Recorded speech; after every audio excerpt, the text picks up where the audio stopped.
अस्सलाम वालेकुम दोस्तों, मैं हूं सईद मुनीर और आप इस वक्त मौजूद हैं मेरे साथ आलमी बदमनी नजरिए के फोरम पे। दोस्तों, जिस तरह टाइम आगे चलता जा रहा है, मुसलमानों पर जमीन को तंग किया जा रहा है, चाहे वो फलस्तीन हो या भारत हो।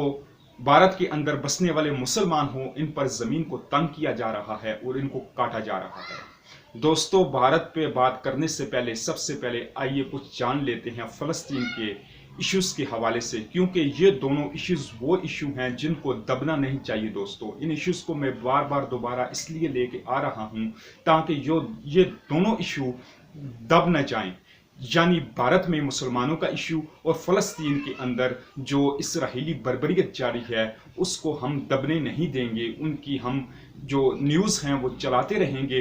दोस्तों, काइंडली इन न्यूज़ को आप शेयर कीजिए, क्योंकि हम ये चाहते हैं कि ये तमाम के तमाम दुनिया के लोगों तक एक एक चीज़ पहुंचे। हिंदुस्तान के अंदर बसने वाले मुसलमानों के हवाले से हो, चाहे वो इसराइल के अंदर फ़लस्तीनी लोगों पर जबर हो, वो तमाम की तमाम चीज़ें दुनिया तक पहुंचनी चाहिए। दोस्तों, इस वक्त फ़लस्तीन के अंदर जो ज़मीनी हक़ाइक़ हैं वो इंतहाई ख़तरनाक हैं, क्योंकि इस वक्त जो यहूदी आबादकारी हैं उन्होंने वो ही मिशन शेख जरा के इलाके में या यरूशलेम के इलाके में या इसके इर्द गिर्द जो तमाम इलाके इससे मुल्का इलाके हैं उनके अंदर वो ही काम लगाया हुआ है जो इस वक्त हिंदुत्व ने हिंदुस्तान के अंदर मुसलमानों पर काम लगाया हुआ है। यानी उनको उनके घरों से ज़बरदस्ती बेदखल किया जा रहा है, उन पर जबर किया जा रहा है, उनको किसी भी चीज़ पर छोड़ा नहीं जा रहा।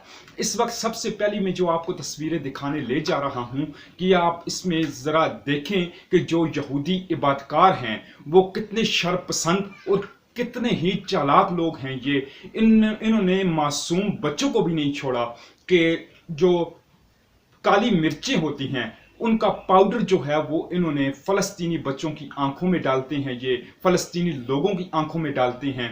इन्होंने अपना जबर मुसलसल जारी किए हुए है। आप इस तस्वीर को देखिए।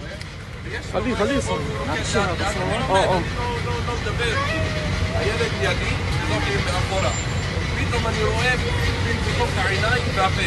אני ברוך. האוטו לא יודע איך עמד שם, כמעט עשיתי. אני ראיתי אותו שהוא עבר קרוב. לכו אחורה קצת, לכו. הייתי בתוך הרכב. איפה אנחנו היינו רושמים? לא, אני עומד בתוך הרכב. כמעט האוטו שלי משם עצר. אני לא יודע איך עצר האוטו שם. לא שלא עשיתי איזה תנועה או משהו, איזה... תעונה.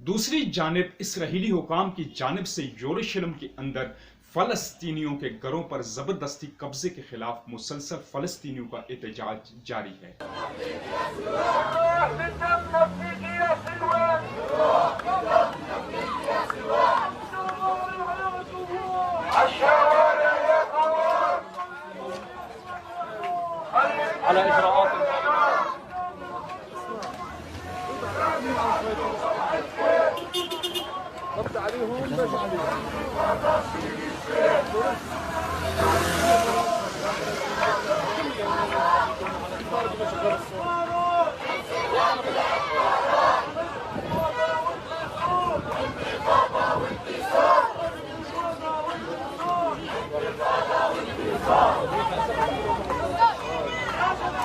दोस्तों, फलस्तीन के अंदर शहीदों के जनाजे एक मामूल हैं।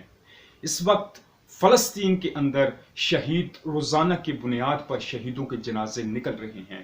और दोस्तों, इन जनाजों में आप हजूम देखिए कि कितना हजूम है इन जनाजों में।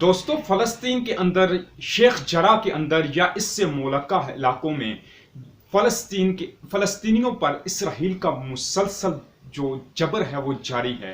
इसके साथ साथ जो यहूदी इबादतकारी हैं वो मुसलसल फ़लस्तीनियों को जानी और माली नुकसान पहुंचाते नजर आते हैं।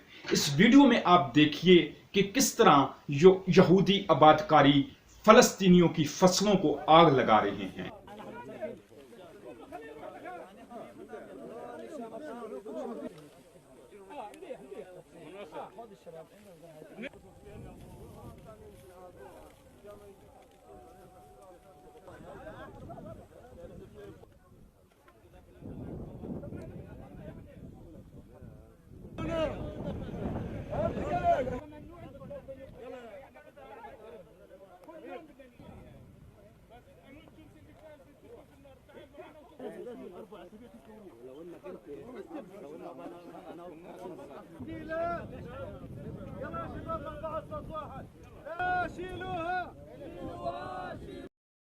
दोस्तों, ये थे कुछ ताज़ा तरीन हालात फ़लस्तीन के हवाले से। अब चलते हैं हिंदुस्तान की तरफ, जहां पर इलेक्शन का टाइम जिस तरह नज़दीक आ रहा है उस तरह मुसलमानों के कदमों के नीचे ज़मीन को गर्म किया जा रहा है, यानी मुसलमानों पर ज़मीन को तंग किया जा रहा है।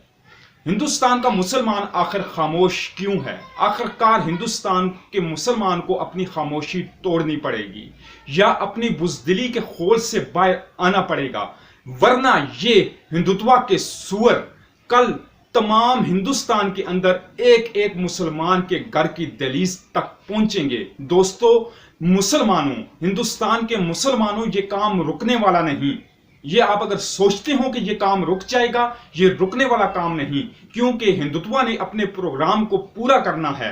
वो अपने प्रोग्राम को इस वजह से पूरा करेगा क्योंकि आगे इलेक्शन का दौरा है और इस इलेक्शन में हिंदुत्वा को कामयाबी चाहिए, बीजेपी को कामयाबी चाहिए। उसके लिए चाहे वो जितनी गर्दनें मुसलमानों की काट सकें वो काटेंगे। दोस्तों, सबसे पहले हम न्यूज गाजियाबाद के इलाके से लेते हैं। यह गाजियाबाद का इलाका है जहां पर एक बुजुर्ग मुसलमान अब्दुल समद को हिंदुत्वा दहशतगर्दों ने उस वक्त तशद्दुद का निशाना बनाया जिस वक्त उन्होंने उसे जय श्री राम नारा लगाने का कहा, और इसके इनकार पर आप खुद देख लीजिए कि बुजुर्ग के साथ इन्होंने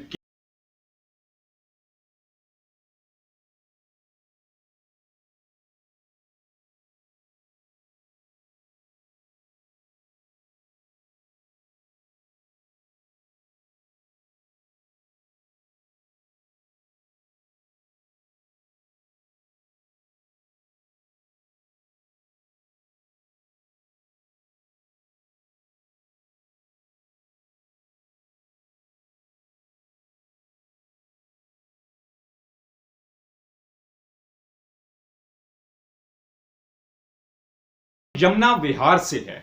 दोस्तों, यमुना विहार दिल्ली का इलाका है। दिल्ली ये वही इलाका है जो आज से 1 साल पहले जहां पर दिल्ली फसाद हुए थे।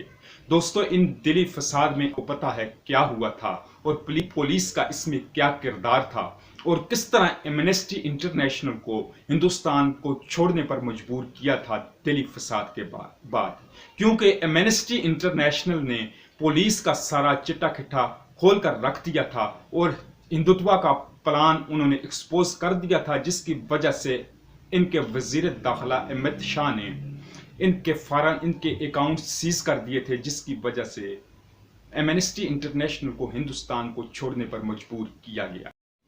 दोस्तों, सिर्फ एमनेस्टी इंटरनेशनल तक ही महदूद नहीं रहा ये मामला। मुसलमानों का फ्री लायर जो थे महमूद पराचा, ये मुसलमानों का दिल्ली फसाद के अंदर फ्री केस लड़ रहे थे, जिन्होंने मुसलमानों के केस को इंतहाई मजबूत कर दिया था, जिसकी वजह से वजीर दाखिला अमित शाह ने इनके दफ्तर पर छापा पड़वा दिया। दोस्तों, अब चलते हैं अपने मुद्दे की तरफ, यानी यमुना विहार की तरफ। यमुना विहार दिल्ली का इलाका है जहां पर एक मुसलमान खानदान के कई अफराद को, यानी इनमें बच्चे भी मौजूद थे, इनमें औरतें भी मौजूद थी, इनमें आए हुए मेहमान भी मौजूद थे, इनमें बुजुर्ग भी मौजूद थे और इनमें जवान भी मौजूद थे, जिनको बुरी तरह पिस्टल के बटों से मारा गया, इनको जख्मी किया गया, किसी की नाक जख्मी या किसी के दांत तोड़ दिए गए, किसी के सर को जख्मी कर दिया गया, औरतों की बेहुरमती की गई दोस्तों। लेकिन इसका पूछने वाला कोई भी नहीं, और पूछने वाला हो भी कोई क्यों? क्योंकि हिंदुस्तान के अंदर इस वक्त जो गवर्नमेंट है वो बीजेपी की है, और बीजेपी खुल के सपोर्ट करती है इन हिंदुत्वा को। जहां पर मुसलमानों पर जबर किया जाए उसको बीजेपी खुलकर सपोर्ट करती है, क्योंकि वो जय श्री राम का नारा लगाने वाले लोग हैं और जय श्री राम वाले वोटर हैं बीजेपी के। दोस्तों, ये यमुना विहार के अंदर जो वाकया हुआ है, इस वाकये के बाद वो FIR तो दर्ज कर ली गई, पुलिस की तरफ से ये कहा गया कि हमने FIR दर्ज की गई, लेकिन इस FIR को दो तरफा दर्ज किया गया, यानी इसको लड़ाई झगड़े के तौर पर दर्ज किया गया है, फसाद के तौर पर दर्ज नहीं किया गया इसे, यानी दोनों तरफ से झगड़ा किया गया है, जिसकी वजह से ये FIR दोनों तरफ से की गई है। इस केस को कमजोर करने के लिए ये FIR जो मुद्दई है उसकी तरफ से भी की गई है, और जो इसका करने वाला है उसकी तरफ से भी FIR की गई है। यानी अब आप देखें कि वो लोग जिन्होंने ये तशद्दुद किया वो तकरीबन 30 से 35 लोगों का ग्रुप था, जो एक मुसलमान फैमिली के घर के अंदर दाखिल हुए और उन्होंने इतनी जोरदार तशद्दुद किया, चाहे वो औरत हो, बच्चा हो, मर्द हो, बूढ़ा हो, बुजुर्ग हो, किसी को उन्होंने नहीं छोड़ा। दोस्तों, इस तशद्दुद के बाद जब पुलिस को कॉल की गई तो ये लोग उधर से भाग गए, और उसके बाद कुछ देर के बाद दोबारा उन लोगों को उसी इलाके के अंदर उसी जगह पर देखा गया जहां पर वो खुलकर बदमाशी कर रहे थे। इनकी बदमाशी का ये मतलब है कि हुकूमत इनको खुली सपोर्ट दे रही है ताकि वो मुसलमानों के घरों को उजाड़ें, मुसलमानों का इस धरती से सफाया कर दें। दोस्तों, मुसलमानों को आखिरकार जागना होगा मुसलमानों को, हिंदुस्तान के मुसलमानों को जागना होगा, अपने लिए, अपने बच्चों के लिए, अपने दीन के लिए अपनी बहादुरी को सामने लाना होगा। हम मुसलमान हैं, ये सोच कर तो देखो कि हम मुसलमान हैं, मरना सबको है, लेकिन आपको जागना पड़ेगा अपनी अस्मत के लिए, अपनी इज्जत के लिए, अपने वकार के लिए, अपनी आने वाली नस्लों के लिए आपको जागना पड़ेगा। दोस्तों, ये जो दिल्ली के अंदर जो वाकया पेश आया है, इसकी आप फुटेज मुलाहिजा कीजिए। तो बाहर जो है गार्ड की एक आदमी से लड़ रहा था, मेरे बड़े भाई जो है घर जाने के लिए घर से बाहर निकले, तो तभी वो गाली गलोच आपस में कर रहे थे। मेरे भाई ने कहा कि भाई तुम गाली गलोच क्यों कर रहे हो आपस में, और उस शख्स से कहा कि भाई तू ये गरीब आदमी को क्यों गाली दे रहा है। तो उस शख्स ने मेरे भाई को भी गालियां दी, और गंदी गंदी गालियां दी, और उसने कहा कि मैं तुझे अभी बताता हूँ कि मैं कौन हूँ, मैं सुधीर पवार का साला लगता हूँ, और तुझे अभी मजा चखाता हूँ मैं। तो तभी वो फोन करता हुआ आगे निकल गया, और हम लोग अपने घर में वापस आ गए, कुंडी लगा ली, और तभी 15 मिनट में फिर हमारे घर की जो है ना बेल बजती है, और हम बाहर जाकर चेक करते हैं, तो तभी 20 से 25 लोग हमारे घर के दरवाजे पर हमें खड़े हुए दिखाई देते हैं। जैसे ही हम बाहर जाते हैं तो हमें गालियां बकने लगते हैं, माँ बहन की गंदी गंदी, और हमसे मारपीट शुरू कर देते हैं। और इतने ही 25-30 लोग गेट के बाहर खड़े हुए थे, जो मारपीट शुरू होते ही तुरंत अंदर आ जाते हैं और सब मिलकर हमें बुरी तरीके से मारते हैं, जिसमें मेरी बेटी बहन हमें बचाने के लिए बाहर आती है, तो उनके ऊपर भी हथियारों से हमला करते हैं। यानी कि कुछ जो लोग हमला करने आए थे यहाँ, या जिन्होंने हमला किया, वो आपके भाई को बाहर मार रहे थे, बाद में घर में घुसे? नहीं, बाहर मार नहीं रहे थे, खाली उनकी तू में एक बहस हो गई थी। किस बात को लेके? उस बात को लेके कि वो गेट खुलवाना चाह रहा था, और वो तो ये जो कॉलोनी का गेट है जी, वो गेट कितने बजे रोज बंद होता है? वो 11 बजे 11:15 बजे बंद हो जाता है रोज, सोसाइटी की तरफ से। हमारा इसमें कोई रोल नहीं है। अच्छा, लेकिन वो गेट आपके घर पर बाहर ही लगा हुआ है? जी, तो इसीलिए जो है वो गंदी गंदी गाली गार्ड को बकने लगा, तो जिसमें मेरे भाई ने कहा कि भाई गाली मत बक, ये गरीब आदमी है, इसका क्या मतलब है, ये तो सोसाइटी की तरफ से गेट बंद होता है, लेकिन फिर भी अगर तू आ रहा है तो गेट इसने खोल दिया है, अब परेशानी क्या है, अब गाली क्यों बक रहा। तो इसी लहजे में उसने उल्टा मेरे भाई को भी गालियां दी, और उल्टी सीधी बकने लगा, और बोला अभी तेरे को बताता हूँ। क्या आप जानते हैं, आपको पता है कौन था कौन नहीं था? मैंने तो पहली बार देखा था, लेकिन दोबारा पहचान लूंगा, उसका नाम मैं नहीं जानता हूँ, और लेकिन उसने कहा था कि मैं सुधीर पवार का साला हूँ। दोस्तों, जब मैंने आपको लक्षद्वीप के हवाले से रिपोर्ट दी थी कि लक्षद्वीप के अंदर मुसलमानों पर जुल्म किया जा रहा है, तब से मैंने आपको कहा था कि हिंदुस्तान के अंदर इलेक्शन करीब आ रहा है और इस इलेक्शन के करीब आते ही हिंदुस्तान के अंदर बीजेपी आरएसएस कुछ भी ऐसा बड़ा कर सकती है जिससे वो मुसलमानों को या पाकिस्तान को बदनाम करने के लिए कोई भी शिक निकाल ले।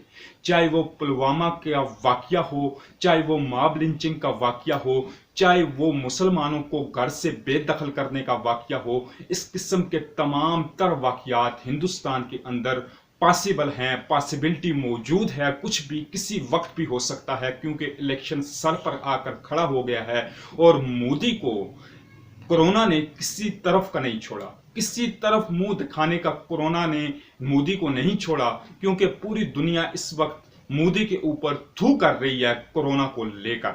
दोस्तों, मेरी इस वीडियो, मेरे इस मैसेज को ज्यादा से ज्यादा शेयर कीजिए। दोस्तों, ये मैं सिर्फ रेटिंग लेने के लिए या वॉच टाइम लेने के लिए नहीं बोल रहा। दोस्तों, ये मेरा ईमान है, ये मेरा फर्ज है कि मैं हिंदुस्तान के मुसलमानों के हवाले से या मैं फलस्तीन के अंदर बसने वाले मजलूम फलस्तीनियों की आवाज के हवाले से उनकी आवाज को बुलंद करता रहूं। दोस्तों, अगली वीडियो तक के लिए, अगली न्यूज तक के लिए इजाजत दीजिए। अगली दफा फिर मुलाकात होती है। अल्लाह हाफिज।